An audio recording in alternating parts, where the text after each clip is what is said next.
The Ponce de Leon Inlet Light is a lighthouse and museum located just south of Daytona Beach in Central Florida.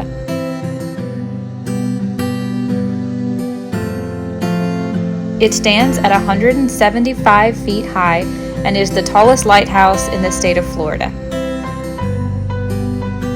The first lighthouse for what is now the Ponce de Leon Inlet was erected on the south side of Mosquito Inlet in 1835.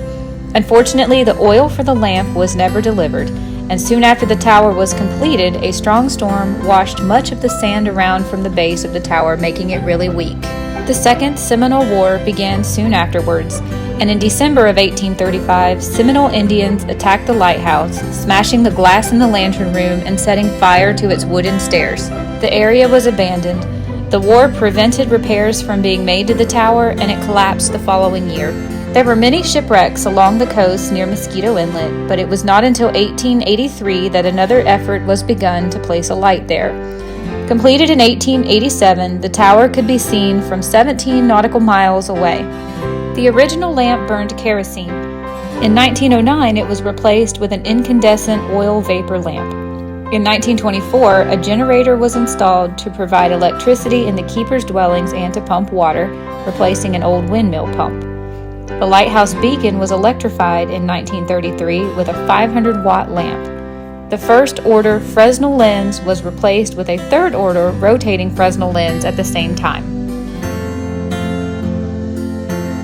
In 1927, the name of Mosquito Inlet was changed to Ponce de Leon Inlet. The lighthouse was transferred from the abolished lighthouse service to the United States Coast Guard in 1939, which would oversee it for the next 3 decades. In 1970, the Coast Guard abandoned the old light station and established a new beacon at New Smyrna Beach. The abandoned property was then deeded to the town of Ponce Inlet. At the urging of concerned citizens, the town of Ponce Inlet accepted the lighthouse station from the Coast Guard in 1972, and the Lighthouse Preservation Association was formed to manage the museum.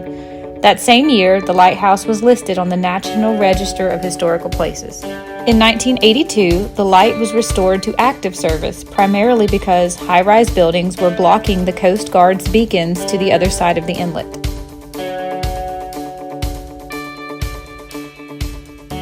Today, the Ponce de Leon Inlet Lighthouse is one of the few lighthouse preservation groups in the country that is totally self-sufficient. The association currently receives 0 tax-derived support at the local, state, or federal level. Funding for the museum's ongoing preservation, restoration, and educational efforts is generated entirely in-house through private donations, annual membership dues, and merchandise and admission sales. The Lighthouse and Museum is open daily to the public at 10 o'clock a.m., with the exception of Thanksgiving and Christmas days. The cost of general admission provides visitors full access to the historic light station and museum, including the tower. General admission for adults is $6.95. Children 3 to 11 is under $2, and infants ages 0 to 2 are free. There are also discounts for military.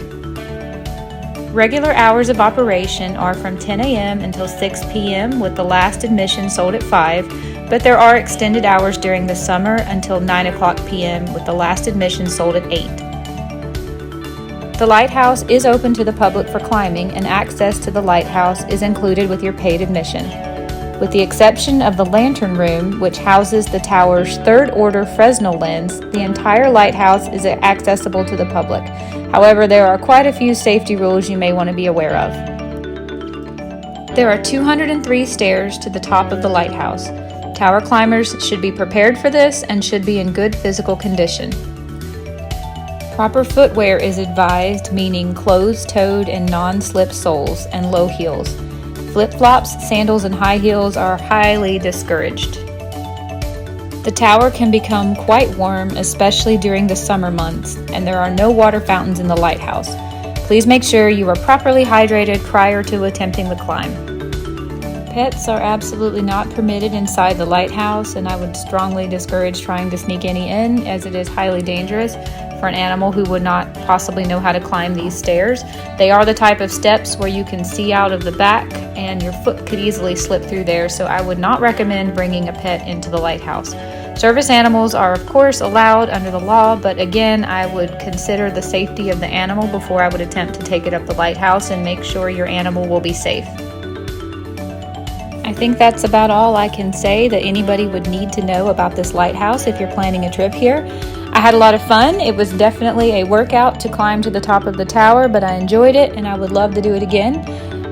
There is an interesting timeline for the light station history found on ponceinlet.org's website, and I'm going to actually read all of that off now. But if anyone is wanting to plan a trip, I think I've told you everything I can possibly tell you.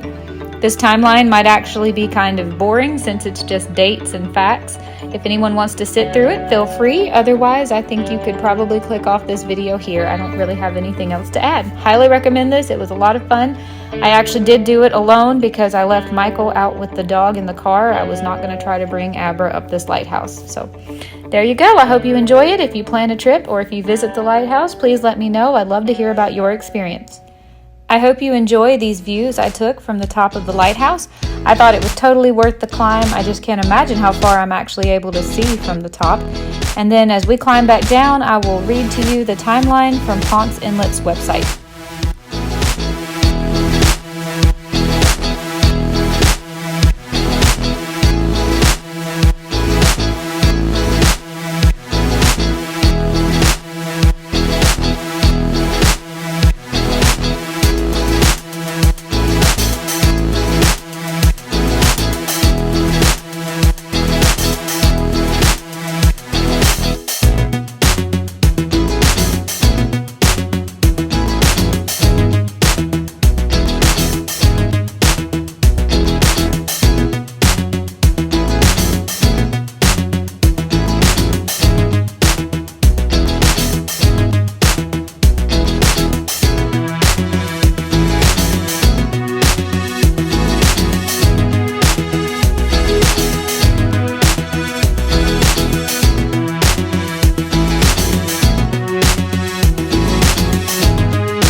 Alright, if you want a little extra in-depth history, I'm going to read to you from ponceinlet.org's website with a timeline of how this lighthouse came to be the way it is today.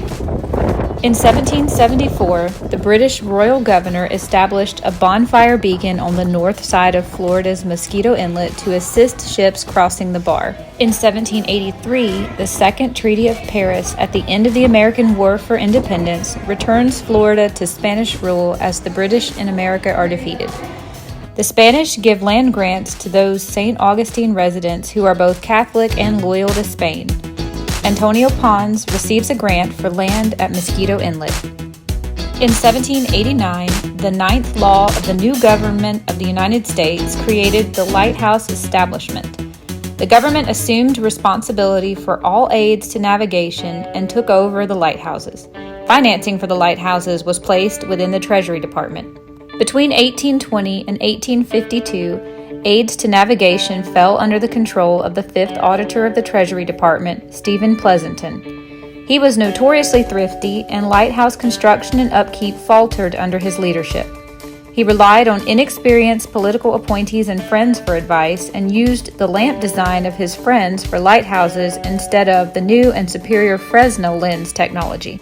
In 1821, the Spanish realized they could not maintain control of Florida, and they turned it over to the U.S. government in exchange for territory in Texas. In 1822, Augustine John Fresnel developed the Fresnel lens for use in lighthouse illumination. 8 years later, a group of 38 local plantation owners from Florida's Mosquito County petitioned the territorial government for a lighthouse to mark Mosquito Inlet. Between 1835 and 1836, a lighthouse was constructed on the south side of Mosquito Inlet. The tower was 45 feet high but was never illuminated since the oil it needed to burn was never delivered. In October, a violent storm weakened the tower, and in December, the Seminole Indians ransacked what was left. In April of 1836, the tower collapsed into the sea. Between 1850 and 1852, Congress investigated the state of American lighthouses and removed Stephen Pleasanton from his position. A 9-member U.S. Lighthouse Board was created, and a system of classifying navigational aids was introduced, including the use of unique paint schemes called day marks to identify lighthouses. Between 1850 and 1870, most of the U.S. lighthouses are equipped with the Fresnel lenses.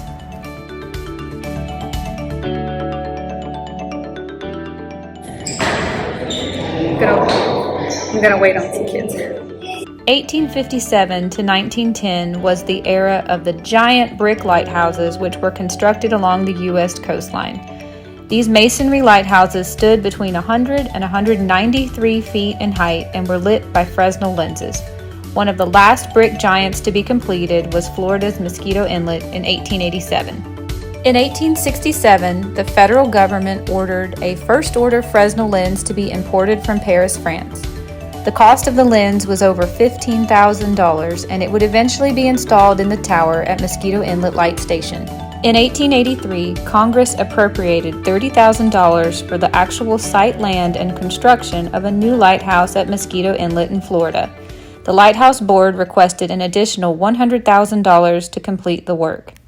In 1884, 10 acres of land at Mosquito Inlet were purchased for $400. By the time Mosquito Inlet Light Station is completed in late October of 1887, the total cost was nearly $200,000. The first-order Fresnel lens is lit for the first time on November 1, 1887. In 1897, American author Stephen Crane was working as an undercover correspondent for the New York Post. He joined a gun-running expedition to Cuba aboard the steam tug Commodore. Their goal is to reach Cuba with supplies to aid the rebellion against Spanish rule of the island. The morning after her departure from Jacksonville, the ship sinks about 12 miles off Daytona. Survivors credit the beacon from the lighthouse at Mosquito Inlet for giving them the direction in which to row their small boats. 8 men died in the sinking, but Stephen Crane survived and wrote his famous short story, The Open Boat. Between 1901 and 1903, a third-order rotating Fresnel lens is constructed in France. Eventually, one wound up at the Ponce Inlet Lighthouse in 1933 to replace the first-order fix that was currently in the tower. Major renovation work was done in 1906, the first time the lighthouse had been renovated since it was built in 1887. A new well was dug to provide a more reliable water source. In 1907, a windmill was added to aid in pumping up the water, but the windmill was actually never used. It was torn down in 1914. In 1926, Ponce de Leon Inlet is proposed as a new name for Mosquito Inlet. The Florida real estate boom was underway, and Mosquito Inlet did not seem to be a very attractive name to developers.